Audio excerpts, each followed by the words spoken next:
정말 무서운 건 병이 아닙니다. 사람이 변하는 그 순간입니다. 72세 이순자 씨는 병원에서 암 진단을 받았습니다.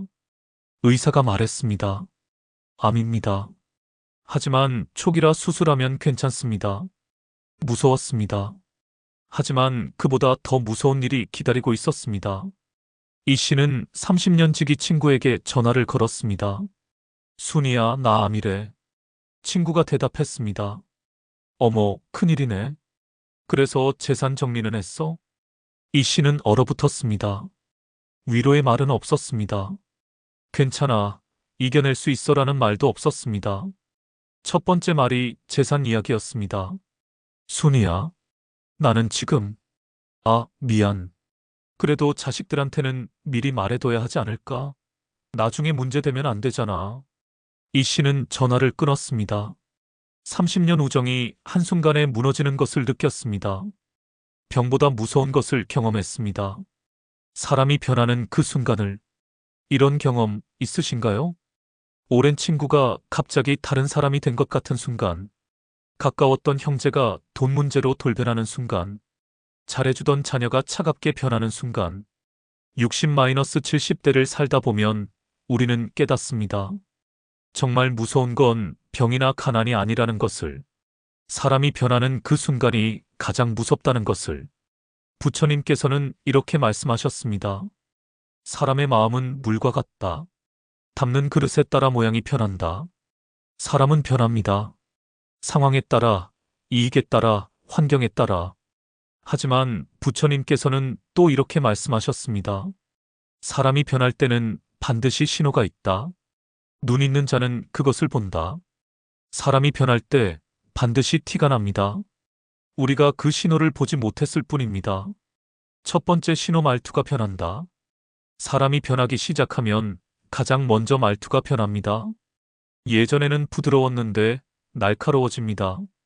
예전에는 따뜻했는데 차갑습니다. 예전에는 공손했는데 무례해집니다. 68세 박철수 씨의 이야기입니다. 박 씨에게는 친동생이 있습니다. 평생 우애가 좋았습니다. 형제가 서로를 챙겼습니다. 그런데 부모님이 돌아가신 후 동생이 변했습니다. 유산 분배 이야기가 나왔을 때였습니다. 동생이 말했습니다. 형님, 이건 제가 가져가야 합니다. 말투가 달랐습니다. 예전에는 형님, 이거 어떻게 하면 좋을까요? 했는데 지금은 저는 이렇게 할 겁니다였습니다. 예전에는 상의했는데 지금은 통보합니다. 박 씨가 다른 의견을 내자 동생이 말했습니다. 형님은 몰라서 그러시는데요. 몰라서 그러시는데요. 이 말. 예전 동생은 절대 하지 않았던 말이었습니다. 박 씨는 그 순간 깨달았습니다. 동생이 변했구나. 말투는 거짓말을 하지 않습니다. 마음이 변하면 말투가 변합니다. 존중하는 마음이 사라지면 반말이 나옵니다. 사랑하는 마음이 식으면 차가운 말투가 나옵니다. 당신 주변에 말투가 변한 사람이 있나요? 그것은 신호입니다. 그 사람의 마음이 변하고 있다는 신호.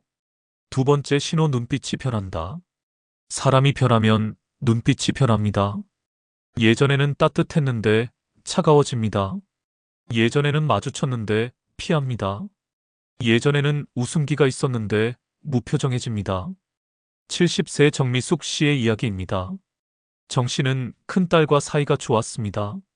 딸은 자주 엄마를 찾아왔습니다. 만나면 눈을 마주치며 웃었습니다. 엄마, 보고 싶었어요. 눈빛이 따뜻했습니다.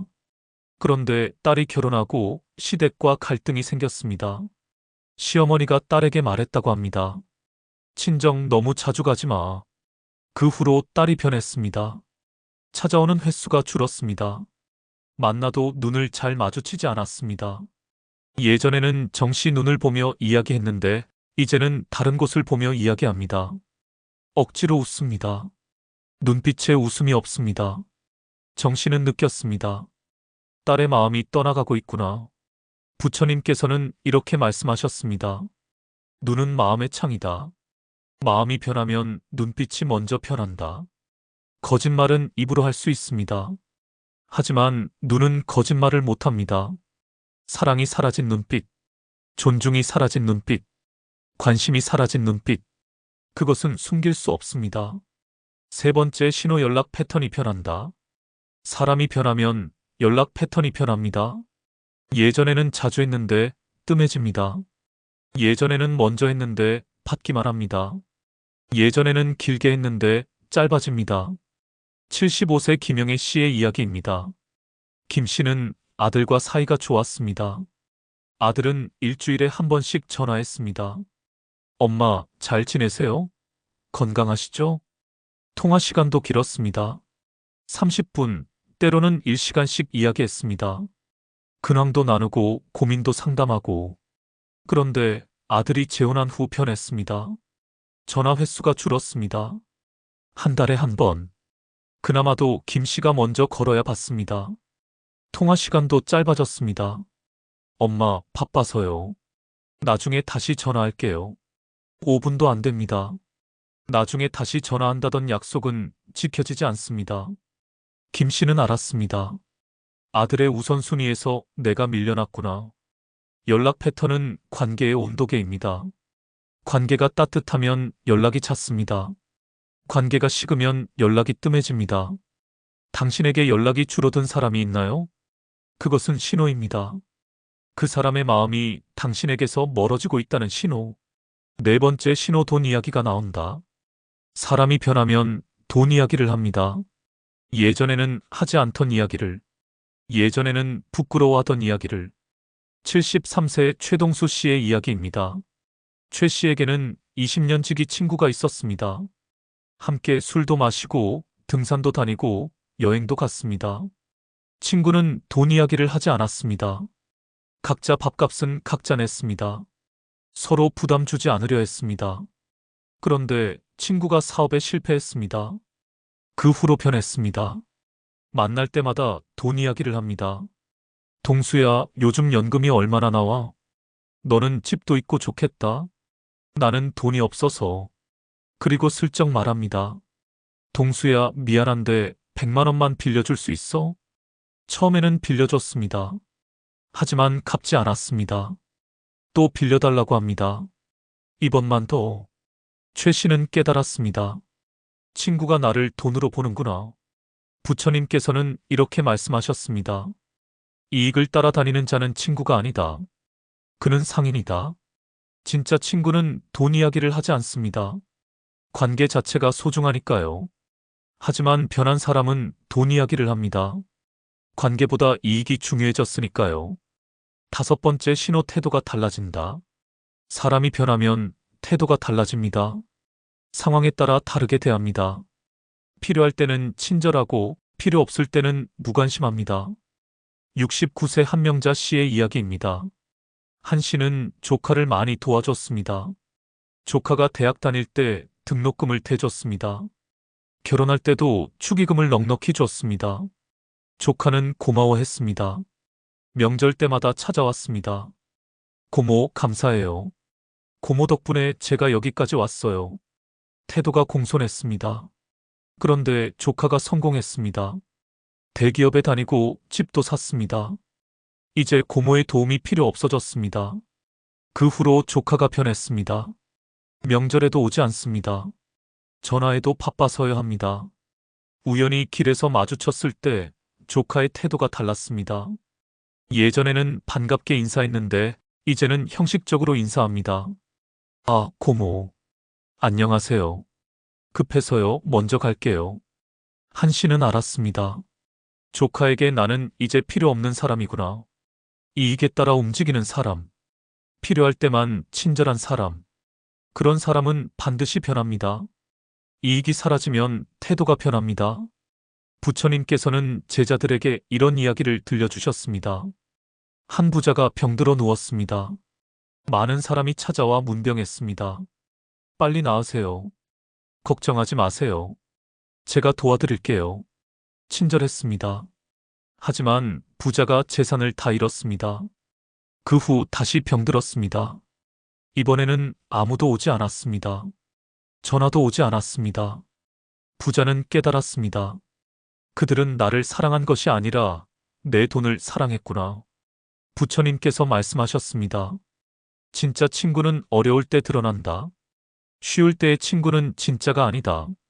사람이 변하는 이유는 무엇일까요? 부처님께서는 이렇게 말씀하셨습니다. 사람은 본래 욕망을 가지고 있다. 욕망이 채워지지 않으면 관계를 버린다. 사람은 욕망의 존재입니다. 돈을 원하고, 인정을 원하고, 편안함을 원합니다. 그 욕망이 채워질 때는 좋은 사람입니다. 하지만 채워지지 않으면 변합니다. 76세 조인호 씨의 이야기입니다. 조 씨는 평생 사람을 잘 믿었습니다. 사람은 기본적으로 선하다고 믿었습니다. 하지만 여러 번 배신당했습니다. 친구에게 사기당했습니다. 형제에게 배신당했습니다. 심지어 자녀에게도 상처받았습니다. 조 씨는 절망했습니다. 왜 사람들은 이렇게 쉽게 변하는 걸까? 어느 날 절에 갔습니다. 스님께 물었습니다. 스님, 사람은 왜 변합니까? 스님께서 대답하셨습니다. 보살님, 사람이 변하는 것이 아닙니다. 원래 그런 사람이었는데 상황이 그것을 드러낸 것입니다. 조 씨는 깨달았습니다. 사람이 변한 게 아니라 원래 그런 사람이었구나. 나는 보지 못했을 뿐이구나. 부처님께서는 이렇게 말씀하셨습니다. 사람의 본성은 세 가지 상황에서 드러난다. 이익 앞에서, 위기 앞에서, 권력 앞에서. 조용할 때는 모두 좋은 사람처럼 보입니다. 하지만 상황이 오면 본성이 드러납니다. 돈이 걸리면 본성이 나옵니다. 위기가 오면 본성이 나옵니다. 권력이 생기면 본성이 나옵니다. 그렇다면 어떻게 해야 할까요? 변하는 사람을 어떻게 대해야 할까요? 첫째, 신호를 빨리 알아채세요. 사람이 변할 때는 반드시 신호가 있습니다. 말투, 눈빛, 연락 패턴, 돈 이야기, 태도. 이 신호들을 무시하지 마세요. 설마 그 사람이 그럴 리 없어. 이렇게 부정하지 마세요. 신호는 거짓말하지 않습니다. 77세 서명의 씨의 이야기입니다. 서 씨는 오랜 친구가 있었습니다. 어느 날부터 친구의 말투가 변했습니다. 예전보다 날카로워졌습니다. 서 씨는 생각했습니다. 그냥 기분이 안 좋은가 보다. 하지만 계속됐습니다. 연락도 뜸해졌습니다. 서 씨는 또 생각했습니다. 바쁜가 보다. 하지만 다른 친구들과는 자주 만난다는 소식을 들었습니다. 그제야 서 씨는 인정했습니다. 친구가 나를 멀리하고 있구나. 하지만 이미 늦었습니다. 관계는 이미 멀어진 후였습니다. 서 씨는 후회했습니다. 신호를 빨리 알아챘어야 했는데, 신호를 무시하면 더 큰 상처를 받습니다. 신호를 빨리 알아채면 대비할 수 있습니다. 둘째, 거리를 두세요. 변하는 사람을 붙잡지 마세요. 떠나는 사람을 붙잡지 마세요. 부처님께서는 이렇게 말씀하셨습니다. 떠나는 자를 붙잡으면 두 사람 모두 고통받는다. 사람이 변했다면 인정하세요. 이 사람은 변했구나. 그리고 거리를 두세요. 억지로 관계를 유지하려 하지 마세요. 74세 윤정숙 씨의 이야기입니다. 윤 씨는 동생과 사이가 나빠졌습니다. 유산 문제로 갈등이 생겼습니다. 동생이 완전히 변했습니다. 말도 안 하고 명절에도 오지 않습니다. 윤 씨는 힘들었습니다. 동생인데 어떻게든 관계를 회복해야지. 먼저 연락했습니다. 하지만 동생은 차갑게 대했습니다. 선물도 보냈습니다. 하지만 동생은 고마워하지 않았습니다. 윤 씨는 지쳤습니다. 그러다 깨달았습니다. 내가 억지로 붙잡고 있구나. 동생은 이미 떠났는데. 윤 씨는 손을 놓았습니다. 더 이상 먼저 연락하지 않았습니다. 더 이상 노력하지 않았습니다. 처음에는 슬펐습니다. 하지만 시간이 지나자 편해졌습니다. 억지로 붙잡으니까 더 힘들었구나. 지금 윤 씨는 말합니다. 떠나는 사람은 보내야 해요. 붙잡으면 나만 더 아파요. 셋째, 내 잘못이 아님을 알아야 합니다. 사람이 변했을 때 우리는 자책합니다. 내가 뭘 잘못했나?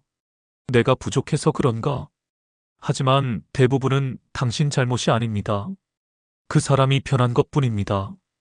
부처님께서는 이렇게 말씀하셨습니다. 강물은 흐른다. 돌이 강물을 붙잡을 수 없듯 당신도 변하는 마음을 붙잡을 수 없다. 71세 김순덕 씨의 이야기입니다. 김 씨는 큰딸과 사이가 나빠졌습니다.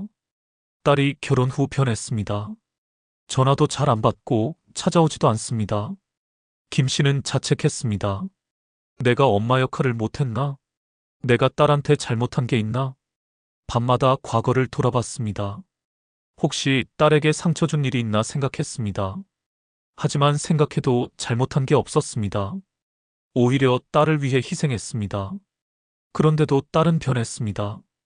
어느 날 김 씨는 깨달았습니다. 이건 내 잘못이 아니야. 딸이 선택한 거야. 그 순간 마음이 편해졌습니다. 자책을 멈췄습니다. 지금 김 씨는 말합니다. 사람이 변하는 건 내 책임이 아니에요. 그 사람의 선택이에요. 넷째, 진짜 관계에 집중하세요.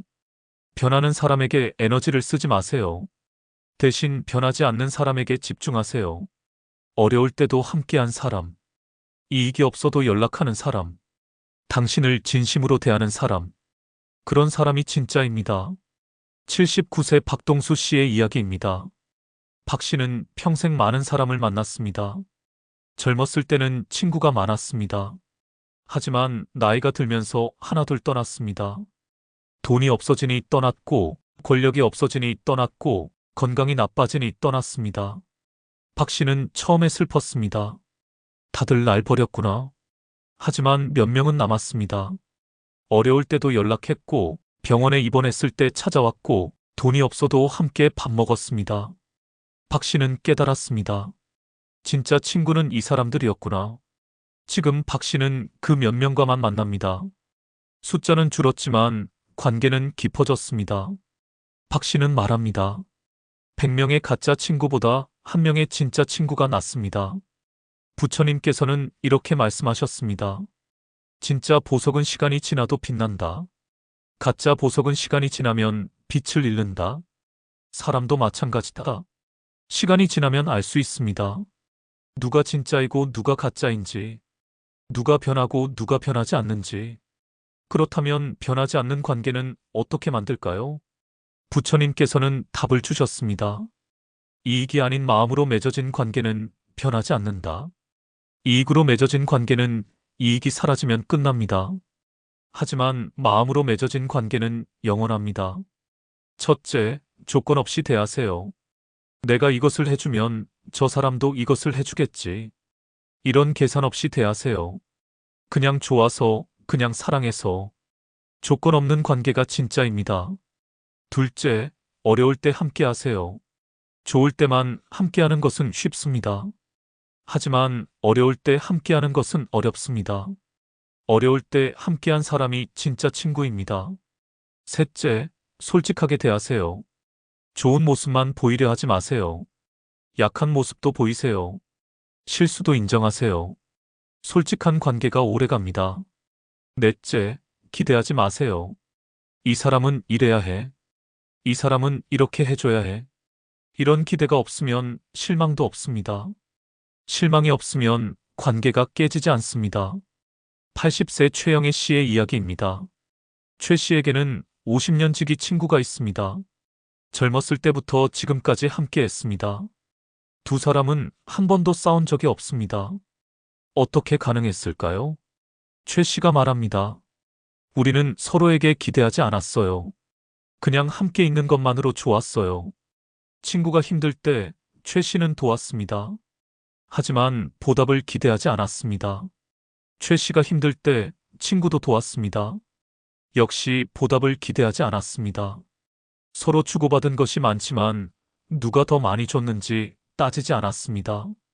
그냥 좋아서 준 것뿐이니까요. 지금도 두 사람은 일주일에 한 번 만납니다. 80세가 넘었지만 여전히 친구입니다. 최 씨는 말합니다. 진짜 관계는 이익이 아니라 마음으로 맺어진 거예요. 그래서 50년이 지나도 변하지 않아요. 부처님께서는 마지막으로 이렇게 말씀하셨습니다. 사람을 보는 눈을 가져라. 말이 아니라 행동을 보고 좋을 때가 아니라 어려울 때를 보라. 사람은 말로 거짓말할 수 있습니다. 하지만 행동은 거짓말하지 않습니다. 좋을 때는 누구나 친절합니다. 하지만 어려울 때 진심이 드러납니다. 사람을 볼 때 말이 아니라 행동을 보세요. 좋을 때가 아니라 어려울 때를 보세요. 많이 줄 때가 아니라 아무것도 없을 때를 보세요. 그럼 그 사람이 진짜인지 가짜인지 알 수 있습니다. 정말 무서운 건 병이 아닙니다. 병은 약으로 치료할 수 있습니다. 정말 무서운 건 사람이 변하는 그 순간입니다. 믿었던 사람이 배신할 때, 사랑했던 사람이 떠날 때, 의지했던 사람이 돌변할 때, 그것이 진짜 무섭습니다. 하지만 두려워하지 마세요. 사람이 변할 때는 반드시 신호가 있습니다. 말투, 눈빛, 연락 패턴, 돈 이야기, 태도. 이 신호들을 놓치지 마세요. 신호를 알아채면 대비할 수 있습니다. 상처를 줄일 수 있습니다. 그리고 기억하세요. 변하는 사람은 보내야 합니다. 억지로 붙잡으면 당신만 더 아픕니다. 대신 변하지 않는 사람에게 집중하세요. 진짜 관계에 에너지를 쏟으세요. 평생 속아온 진짜 이유. 그것은 우리가 사람을 보는 눈이 없었기 때문입니다. 말만 듣고 믿었고, 좋을 때만 보고 판단했고, 겉모습만 보고 속을 보지 못했습니다. 이제는 다릅니다. 이제는 신호를 알아봅니다. 이제는 본질을 봅니다. 이제는 진짜와 가짜를 구분합니다. 부처님의 가르침이 당신과 함께하기를 바랍니다. 사람을 보는 지혜가 당신에게 있기를 바랍니다. 변하는 사람에게 상처받지 않기를 바랍니다. 변하지 않는 진짜 관계를 만들기를 바랍니다. 사람이 변할 때 반드시 티가 납니다.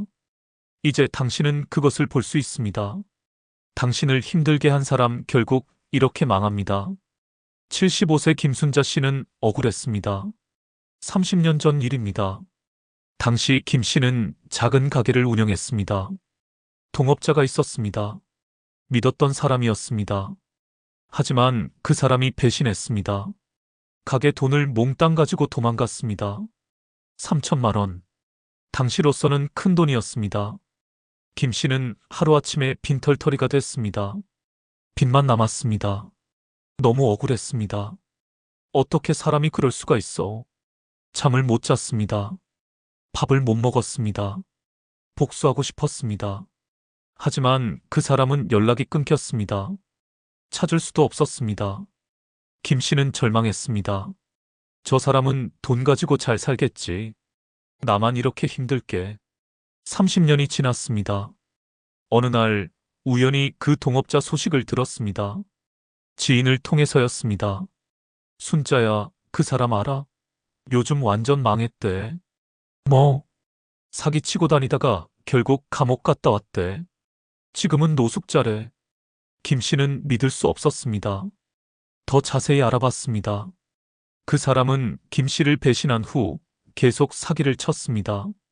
처음에는 잘 됐습니다. 돈도 많이 벌었습니다. 하지만 결국 들통났습니다. 사기죄로 감옥에 갔습니다. 출소 후에는 아무도 그를 믿지 않았습니다. 가족도 등을 돌렸습니다. 재산도 다 날렸습니다. 지금은 노숙자 생활을 한다고 합니다. 김 씨는 복잡한 마음이었습니다. 저 사람 결국 저렇게 됐구나. 부처님께서 말씀하신 것이 떠올랐습니다. 악업을 지은 자는 반드시 그 대가를 치른다. 이런 경험 있으신가요? 당신을 힘들게 한 사람, 당신을 배신한 사람, 당신에게 상처 준 사람, 그 사람들이 잘 사는 것 같아 억울했던 경험. 하지만 부처님께서는 이렇게 말씀하셨습니다. 인과는 반드시 돌아온다. 빠를 수도 있고 늦을 수도 있지만 반드시 돌아온다. 첫 번째 법칙 당한 그대로 돌아온다. 부처님께서는 이렇게 말씀하셨습니다. 씨앗은 거짓말하지 않는다. 콩을 심으면 콩이 나고 팥을 심으면 팥이 난다. 악행도 마찬가지입니다. 배신하면 배신당합니다. 속이면 속습니다. 상처 주면 상처받습니다. 정확히 그대로 돌아옵니다. 70세 박철수 씨의 이야기입니다. 박 씨에게는 형이 있었습니다. 부모님이 돌아가시고 유산을 나눌 때였습니다. 형이 박 씨를 속였습니다. 동생아, 아버지 빚이 많아. 유산이 별로 없어. 하지만 거짓말이었습니다. 형은 유산을 혼자 다 가져갔습니다. 박 씨 몫까지. 박 씨는 나중에 알게 됐습니다. 너무 억울했습니다. 형이 어떻게 나한테 이럴 수가. 형과 연을 끊었습니다. 20년이 지났습니다. 형에게 아들이 둘 있었습니다. 형은 아들들에게 재산을 물려주려 했습니다. 하지만 아들들이 싸웠습니다. 큰아들이 작은아들을 속였습니다. 아버지 재산 내가 관리할게. 나중에 나눠주지. 하지만 큰아들은 재산을 독차지했습니다. 작은아들 몫까지. 형은 배신감을 느꼈습니다. 내 아들이 어떻게 나한테 이럴 수가. 그제야 형은 깨달았습니다. 아, 내가 동생한테 했던 짓을 내 아들이 나한테 하는구나. 형이 박 씨에게 전화를 걸었습니다. 동생아, 미안하다. 내가 너한테 잘못했어. 박 씨는 말했습니다. 형님, 이제 아셨습니까? 부처님께서는 이렇게 말씀하셨습니다. 자신이 한 행동이 자신에게 돌아온다. 이것이 업보의 법칙이다. 배신한 사람은 배신당합니다. 속인 사람은 속습니다. 상처 준 사람은 상처받습니다. 똑같이, 정확히, 반드시. 두 번째 법칙 시간이 걸려도 반드시 온다. 왜 나쁜 사람이 잘 사는 것 같지? 이런 의문 들어보셨나요? 당신을 힘들게 한 사람이 잘 사는 것처럼 보일 때. 하지만 부처님께서는 이렇게 말씀하셨습니다. 과보는 즉시 오지 않는다. 때가 되면 온다. 인과응보는 즉시 일어나지 않습니다. 시간이 걸립니다. 몇 년이 걸릴 수도 있고 몇십 년이 걸릴 수도 있습니다. 하지만 반드시 옵니다. 73세 정미숙 씨의 이야기입니다.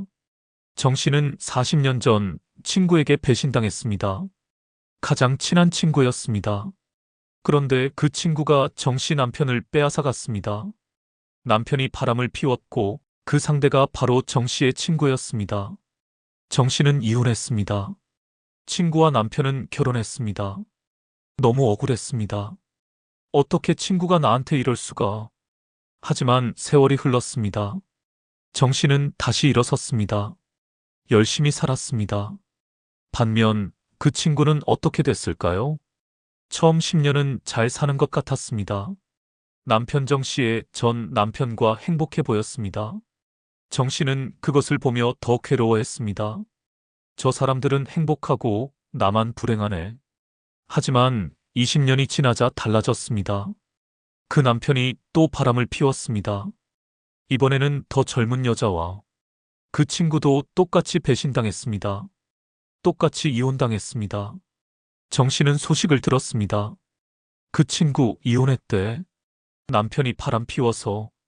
정 씨는 생각했습니다. 40년 만에 돌아왔구나. 부처님께서는 이렇게 말씀하셨습니다. 업보는 때가 되면 반드시 익는다. 과일이 익는데 시간이 걸리듯 업보도 시간이 걸린다. 즉시 오지 않는다고 안 오는 것이 아닙니다. 때가 되면 옵니다. 반드시. 세 번째 법칙 더 큰 것으로 돌아온다. 부처님께서는 이렇게 말씀하셨습니다. 작은 씨앗이 큰 나무가 되듯 작은 악행이 큰 재앙이 된다. 악행은 이자가 붙어서 돌아옵니다. 작게 했어도 크게 돌아옵니다. 68세 이철수 씨의 이야기입니다.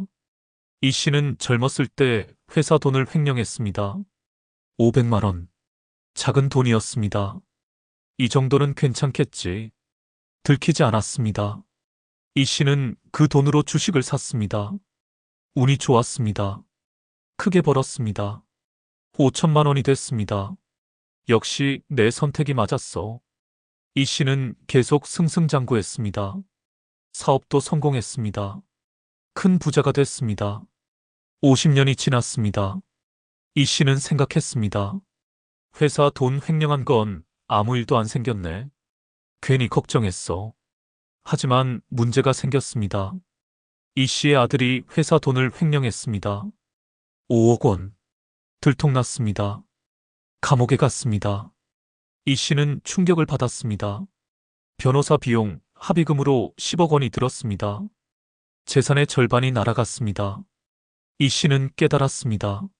내가 500만 원 횡령했더니 내 아들이 5억을 횡령하는구나. 10배로 돌아왔습니다. 100배로 돌아왔습니다. 부처님께서는 이렇게 말씀하셨습니다. 악행은 눈덩이처럼 커진다. 처음에는 작지만 굴러가며 커진다. 작은 거짓말이 큰 사기가 되고, 작은 배신이 큰 배신이 되고, 작은 악행이 큰 재앙이 됩니다. 네 번째 법칙, 가장 소중한 것으로 돌아온다. 부처님께서는 이렇게 말씀하셨습니다. 업보는 가장 약한 곳을 친다. 악행의 대가는 가장 소중한 것을 앗아갑니다. 돈을 중요하게 여긴 사람은 돈을 잃고, 가족을 중요하게 여긴 사람은 가족을 잃고, 명예를 중요하게 여긴 사람은 명예를 잃습니다. 76세 최동수 씨의 이야기입니다. 최 씨는 젊었을 때 돈을 위해 살았습니다. 돈이라면 뭐든지 했습니다. 친구도 배신했습니다. 돈 때문에. 가족도 소홀히 했습니다. 돈 때문에. 양심도 속였습니다. 돈 때문에. 결과는 성공이었습니다. 돈을 많이 벌었습니다. 큰 부자가 됐습니다. 최 씨는 만족했습니다. 역시 돈이 최고야. 하지만 나이가 들었습니다. 병이 생겼습니다. 암. 수술이 필요했습니다. 큰 수술이었습니다. 최 씨는 돈이 많으니 걱정 없었습니다. 최고 병원에서 최고 의사한테 수술 받으면 돼. 그런데 문제가 생겼습니다. 수술 후 합병증이 왔습니다. 다시 수술해야 했습니다. 또 합병증. 또 수술. 5년간 병원에서 살았습니다. 돈이 물처럼 빠져나갔습니다. 수술비, 입원비, 약값.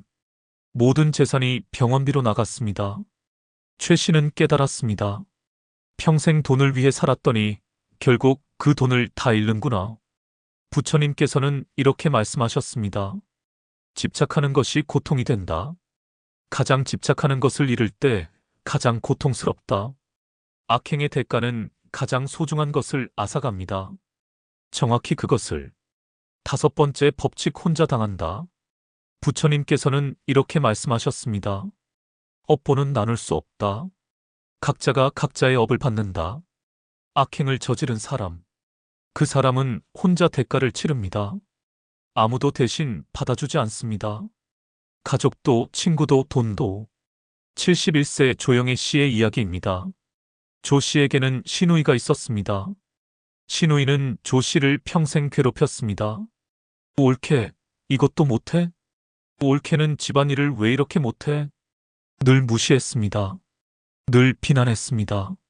조 씨는 참았습니다. 40년을 참았습니다. 시누이는 잘 살았습니다.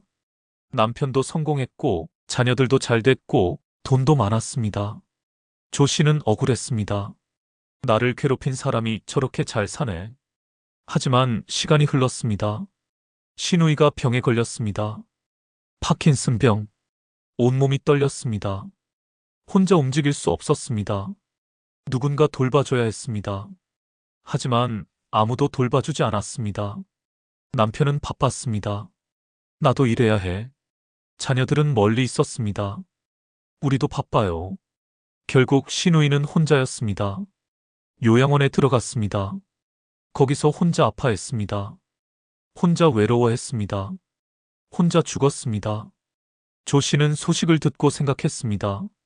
평생 남을 무시하더니 결국 혼자 가는구나. 부처님께서는 이렇게 말씀하셨습니다. 태어날 때 혼자 오고 죽을 때 혼자 간다. 업보도 혼자 받는다. 악행을 저지른 사람은 혼자 대가를 치릅니다. 돈이 많아도 대신 받아주지 않습니다. 가족이 있어도 대신 받아주지 않습니다. 권력이 있어도 대신 받아주지 않습니다. 혼자 받습니다. 그렇다면 우리는 어떻게 해야 할까요? 복수해야 할까요? 부처님께서는 이렇게 말씀하셨습니다. 복수하지 마라. 기다려라. 인과가 알아서 한다. 첫째, 복수하지 마세요.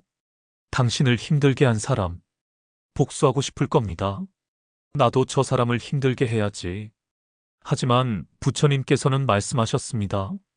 복수는 또 다른 악업을 만든다. 복수하면 당신도 악업을 짓게 됩니다. 그럼 당신도 대가를 치러야 합니다. 79세 한정숙 씨의 이야기입니다. 한 씨는 친구에게 배신당했습니다. 친구가 한 씨 남편과 바람을 피웠습니다. 한 씨는 분노했습니다. 복수하고 싶었습니다. 소문을 퍼뜨렸습니다. 저 여자가 남의 남편 유혹했대. 친구의 명예는 실추됐습니다. 한 씨는 시원했습니다. 잘 됐어. 하지만 문제가 생겼습니다. 한 씨도 소문에 휘말렸습니다. 한정숙도 남편 관리 못했대. 한정숙이 복수한대. 한 씨의 명예도 떨어졌습니다. 더 힘들어졌습니다. 한 씨는 후회했습니다. 복수 안 할 걸. 부처님께서는 이렇게 말씀하셨습니다.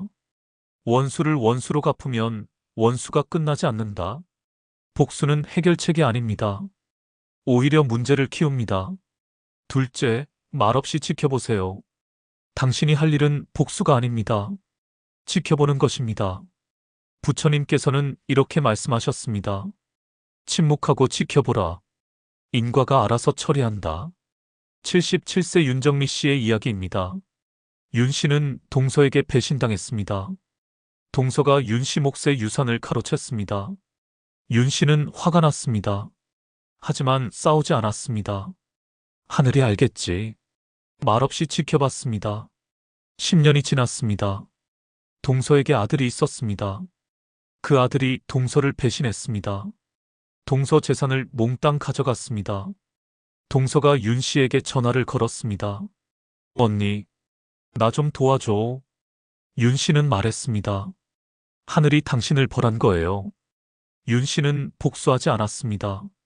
하지만 인과가 복수했습니다. 윤 씨는 말합니다. 복수는 하늘이 해요. 우리는 그냥 지켜보면 돼요. 셋째, 내 삶에 집중하세요. 당신을 힘들게 한 사람, 그 사람 생각하지 마세요. 그 사람이 어떻게 사는지 신경 쓰지 마세요. 대신 당신 삶에 집중하세요. 부처님께서는 이렇게 말씀하셨습니다. 악인을 미워하는 시간에 선을 행하라. 74세 서명의 씨의 이야기입니다. 서 씨는 형제에게 배신당했습니다. 형제가 서 씨 몫의 재산을 가져갔습니다. 서 씨는 처음에 분노했습니다. 저 형은 벌 받을 거야. 매일 형을 미워했습니다. 매일 형이 망하기를 기도했습니다. 하지만 지쳤습니다. 이렇게 사는 게 무슨 의미가 있나? 서 씨는 생각을 바꿨습니다. 형 생각하지 말자. 내 삶을 살자. 봉사활동을 시작했습니다. 어려운 사람을 도왔습니다. 마음이 편해졌습니다. 행복해졌습니다. 10년 후 형이 병에 걸렸다는 소식을 들었습니다. 재산도 다 잃었다고 합니다. 서 씨는 특별한 감정이 없었습니다. 그럴 줄 알았어. 하지만 상관없어. 나는 내 삶이 행복하니까. 서 씨는 말합니다. 악인을 미워하는 시간에 선을 행하세요. 그게 당신을 행복하게 해요. 넷째, 믿고 기다리세요. 인과는 반드시 옵니다. 빠를 수도 늦을 수도 있지만 반드시 옵니다. 믿고 기다리세요. 82세 김동수 씨의 이야기입니다. 김 씨는 50년 전 동업자에게 배신당했습니다. 사업 자금을 가지고 도망갔습니다. 김 씨는 빚더미에 앉았습니다. 너무 억울했습니다. 하지만 김 씨는 기다렸습니다. 언젠가는 벌 받겠지. 50년이 지났습니다. 그 동업자 소식을 들었습니다. 자녀들에게 버림받았다고 합니다. 혼자 요양원에서 산다고 합니다. 아프고 외롭다고 합니다. 김 씨는 생각했습니다. 50년 만에 벌을 받는구나. 김 씨는 말합니다. 인과는 늦어도 반드시 와요. 믿고 기다리세요. 부처님께서는 제자들에게 이런 이야기를 들려주셨습니다. 한 농부가 밭에 씨를 뿌렸습니다. 이웃이 와서 밭을 망쳤습니다. 씨앗을 밟고 흙을 파헤쳤습니다. 농부는 화가 났습니다. 저 사람을 혼내줘야지. 하지만 농부는 참았습니다. 하늘이 보고 있을 거야. 농부는 다시 씨를 뿌렸습니다. 열심히 가꿨습니다. 가을이 됐습니다. 농부의 밭은 풍성했습니다. 많은 곡식이 열렸습니다. 반면 이웃의 밭은 어땠을까요? 이웃도 씨를 뿌렸습니다. 하지만 게을렀습니다. 물도 안 주고 잡초도 안 뽑았습니다. 가을이 되었지만 아무것도 없었습니다. 이웃은 농부에게 왔습니다. 나 좀 도와줘. 먹을 게 없어. 농부는 이웃을 용서했습니다. 곡식을 나눠줬습니다. 부처님께서 말씀하셨습니다. 선을 행한 자는 풍성하고 악을 행한 자는 빈곤하다. 이것이 인과의 법칙이다. 당신을 힘들게 한 사람, 그 사람은 반드시 대가를 치릅니다. 배신하면 배신당하고, 속이면 속고, 상처 주면 상처받습니다. 꼭 당한 그대로 돌아옵니다. 시간이 걸려도 반드시 옵니다. 더 큰 것으로 돌아옵니다. 가장 소중한 것으로 돌아옵니다. 혼자 당합니다. 이것이 인과의 법칙입니다. 이것이 우주의 질서입니다. 그러니 당신은 복수하지 마세요. 말없이 지켜보세요. 당신 삶에 집중하세요. 믿고 기다리세요. 인과가 알아서 처리합니다. 부처님께서는 마지막으로 이렇게 말씀하셨습니다. 악업은 반드시 익는다. 때가 되면. 그러므로 악을 행하지 말고 선을 행하라. 악업의 열매는 쓰지만 선업의 열매는 달다. 당신을 힘들게 한 사람, 그 사람은 결국 망합니다. 반드시. 당신은 그것을 지켜볼 것입니다. 하지만 그때 당신은 기뻐하지 않을 것입니다. 왜냐하면 당신은 이미 더 높은 곳에 있을 것이기 때문입니다. 복수가 아니라 용서를, 미움이 아니라 연민을, 그 사람이 망하는 것을 보며 당신은 생각할 것입니다. 불쌍한 사람. 그것이 진짜 승리입니다. 그것이 진짜 성공입니다.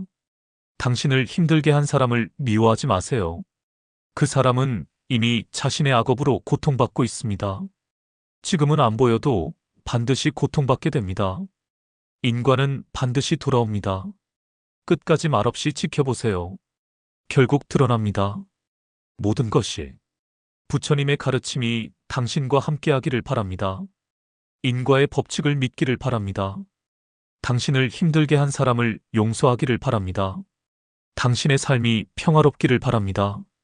인과는 반드시 돌아옵니다. 꼭 당한 그대로. 혼자라고 슬퍼하지 마세요. 혼자인 삶이 주는 5가지 축복. 73세 이순자 씨는 아침에 눈을 뜹니다. 옆자리가 비어 있습니다. 남편은 2년 전에 세상을 떠났습니다. 일어나서 거실로 갑니다. 조용합니다. 예전에는 이 시간이면 남편이 신문을 보고 있었습니다. 여보, 커피 좀 타줘. 하지만 지금은 아무 소리도 없습니다. 혼자입니다. 아침을 먹습니다. 혼자. 산책을 나갑니다. 혼자. 저녁을 먹습니다. 혼자. TV를 봅니다. 혼자. 잠을 잡니다. 혼자. 처음에는 견딜 수 없었습니다. 나는 평생 혼자 살아야 하는구나. 울었습니다. 외로웠습니다. 슬펐습니다. 하지만 1년이 지났습니다. 이상한 일이 일어났습니다. 혼자 있는 것이 편해지기 시작했습니다. 2년이 지난 지금, 이 씨는 혼자 있는 것이 좋습니다. 외롭지 않습니다. 오히려 평화롭습니다. 이 씨는 깨달았습니다. 혼자여서 행복한 것들이 있구나. 이런 경험 있으신가요? 배우자가 세상을 떠나서 혼자가 되거나 자녀들이 독립해서 혼자 남게 되거나 친구들이 하나둘 떠나 혼자가 되는 경험. 60-70대가 되면 많은 분들이 혼자가 됩니다. 그것은 피할 수 없는 현실입니다. 하지만 부처님께서는 이렇게 말씀하셨습니다. 고독은 저주가 아니라 축복이다. 고독 속에서 진정한 자유를 발견한다. 혼자라고 슬퍼하지 마세요. 혼자인 삶에는 축복이 숨어 있습니다. 오늘은 그 5가지 축복을 나누겠습니다. 첫 번째 축복 자유. 혼자가 되면 처음으로 진짜 자유를 경험합니다. 평생 우리는 자유롭지 못했습니다. 부모님 눈치를 봤습니다. 배우자 눈치를 봤습니다. 자녀 눈치를 봤습니다. 시댁 눈치를 봤습니다. 친구들 눈치를 봤습니다. 세상 눈치를 봤습니다. 늘 누군가의 기대에 맞춰 살았습니다. 이렇게 해야 한다. 저렇게 하면 안 된다. 하지만 혼자가 되면 그 모든 것에서 자유로워집니다. 70세 박순자 씨의 이야기입니다. 박 씨는 45년간 결혼 생활을 했습니다. 남편은 보수적인 사람이었습니다.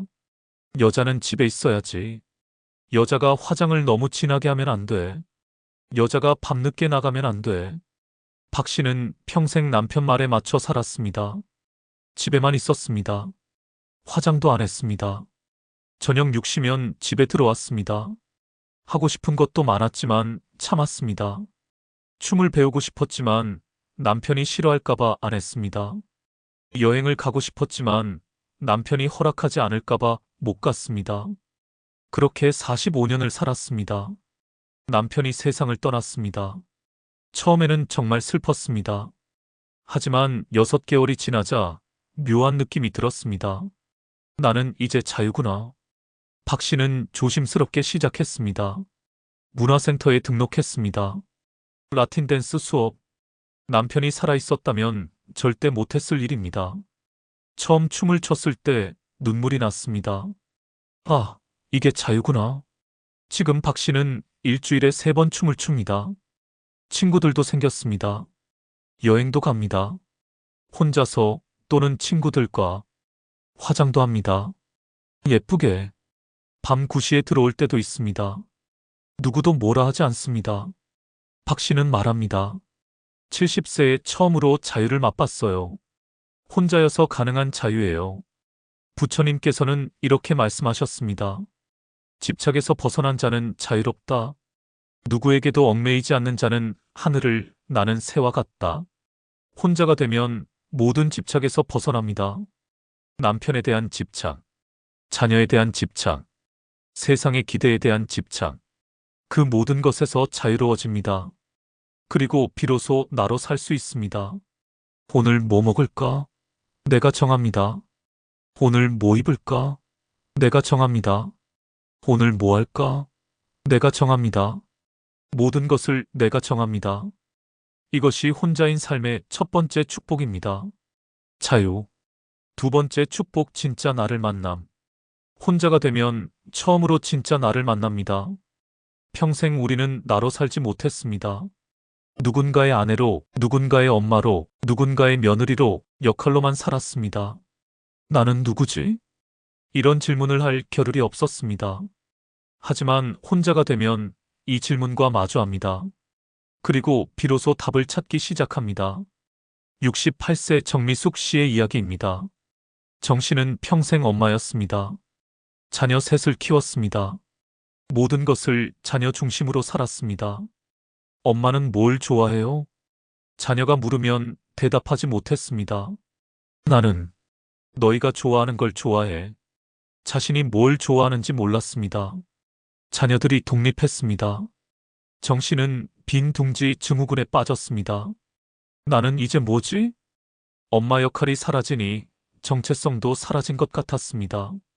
우울했습니다. 하지만 어느 날 생각했습니다. 나는 누구지? 엄마 말고 정미숙은 누구지?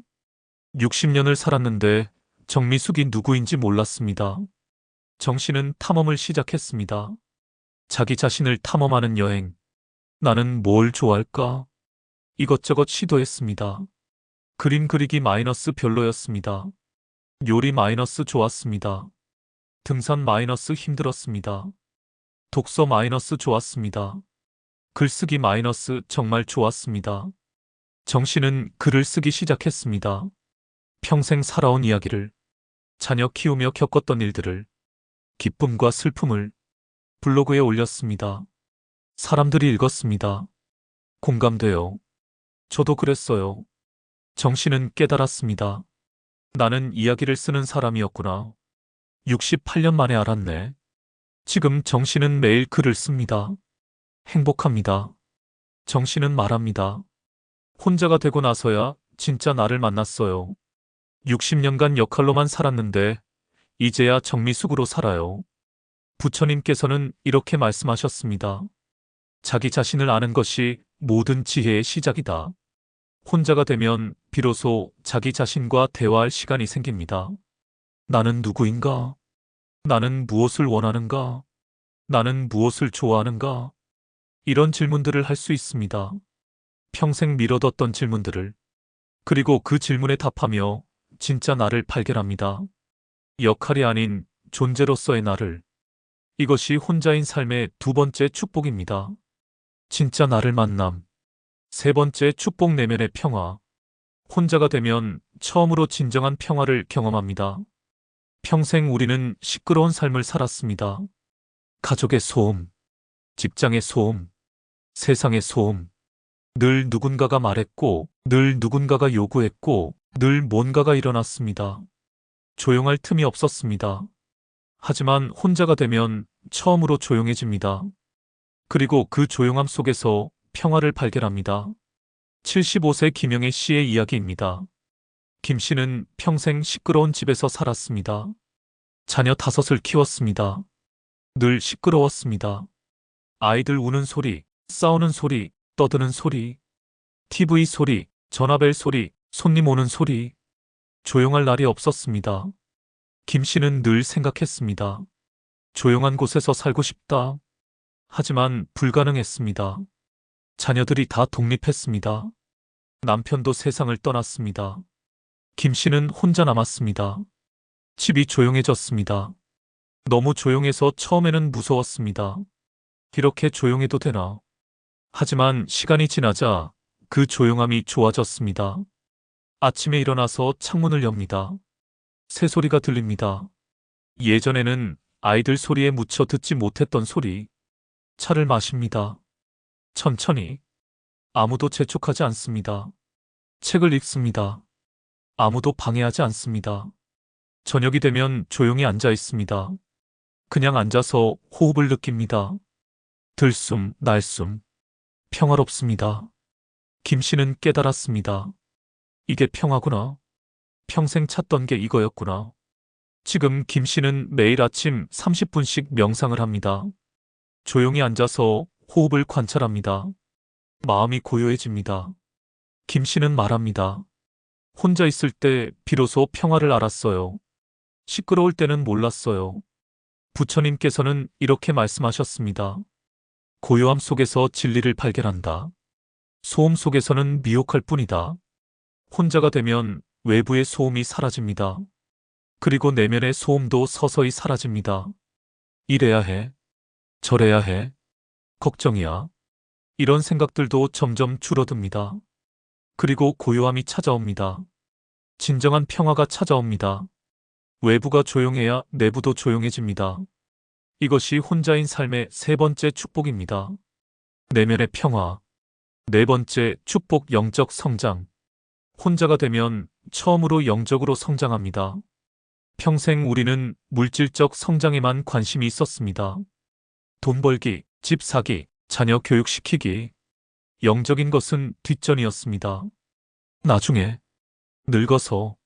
하지만 혼자가 되면 비로소 영적인 질문을 하게 됩니다. 나는 왜 사는가? 죽음이란 무엇인가? 진정한 행복이란 무엇인가? 그리고 그 질문의 답을 찾으며 성장합니다. 77세 조인호 씨의 이야기입니다. 조 씨는 평생 사업가로 살았습니다. 성공했습니다. 돈도 많이 벌었습니다. 하지만 아내가 세상을 떠났습니다. 조 씨는 혼자 남았습니다.